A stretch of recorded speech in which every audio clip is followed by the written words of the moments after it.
lấy thì tôi chứ cái việc có gì nào tôi chỉ được được phí kênh tôi mà lại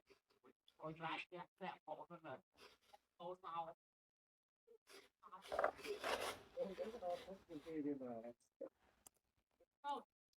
con hay này đi con hay rồi giờ con ấy con sao sao đây không biết nữa con đi gỗ lanh chứ mấy đứa lanh vài ập mặt cho nó khổ hai con màu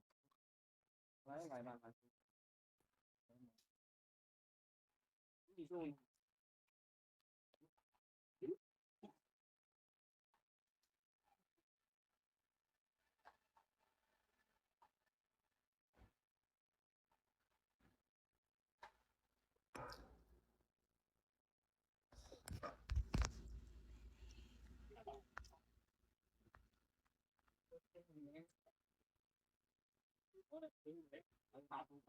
tôi đi đâu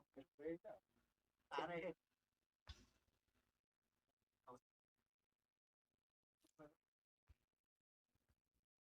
lục ba